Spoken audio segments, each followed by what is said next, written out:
খোকন, সকাল থেকে ইন্টার্ন চিকিৎসকদের কর্মসূচি কি সে ব্যাপারে জানাবেন, এবং বিক্ষোভের কারণে রোগীদের ভোগান্তির চিত্র তো আপনি দেখছেন, সে ব্যাপারেও জানতে চাই।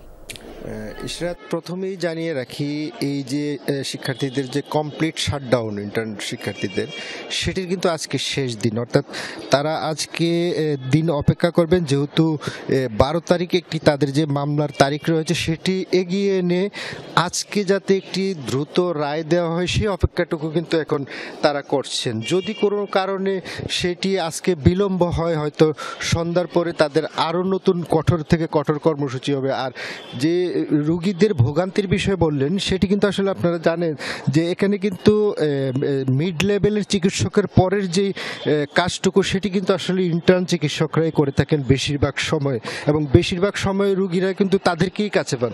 ফলে 48 ঘন্টা তাদের এই কমপ্লিট শাটডাউন থাকার কারণে কিন্তু যারা রোগী তাদের কিন্তু একটি আসলে চরম ভোগান্তি। ইতিমধ্যে কিন্তু অনেক রোগী চলে যাচ্ছেন অন্যত্র চিকিৎসা নেওয়ার জন্য। তো এখানে একজন ইন্টার্ন চিকিৎসক রয়েছেন, আমরা তার কাছে জানতে চাইবো, আজকে যদি আপনাদের কর্মসূচির কোনো ধরনের ফলাফল পেলেন না, পরবর্তীতে কি ধরনের কর্মসূচি হতে পারে?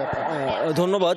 আমাদের 48 ঘন্টা আলটিমেটাম আজকে শেষ হবে। আজ দুপুরে আমাদের কেন্দ্রীয় প্রতিনিধি দল তারা স্বাস্থ্য মন্ত্রণালয়ের সৌজন্য সাক্ষাৎ করতে যাবেন, এবং পরবর্তীতে সন্ধ্যা 7টার দিকে আমাদের প্রেস ব্রিফিংয়ের মাধ্যমে পরবর্তী কর্মসূচি ঘোষণা করা হবে, এবং এই কর্মসূচিতে আমাদের মিড লেভেলের ডক্টর, এফসিবিএস ট্রেনি যারা আছেন এরা অংশগ্রহণ করবেন। ধন্যবাদ। শুনছিলেন এখানে কিন্তু আজকের যে এই কর্মসূচি যদি বিকেলবেলা ঘোষণা আসে, সেখানে হয়তো মিড লেভেলের যারা চিকিৎসক রয়েছেন তারাও যুক্ত হবেন। তবে পরবর্তীতে যে এখানে আসা যারা চিকিৎসা সেবা নিতে আসা মানুষের জন্য কিন্তু একটি চরম একটা সময় অপেক্ষা করছে সামনের দিকে, যদিও এখন পর্যন্ত পুরোপুরি অনুভূত হচ্ছে না, যেহেতু একটা লেভেল তারা তাদের কর্মবিরতি পালন করছে। যদি মিড লেভেলও সেই একই ঘোষণায় চলে আসে, তাদের সঙ্গে একাত্মতা ঘোষণা করে ধরেই নিতে পারেন যে সামনে রোগীদের জন্য একটি চরম সময় অপেক্ষা করছে। ধন্যবাদ আপনাকে খোকন।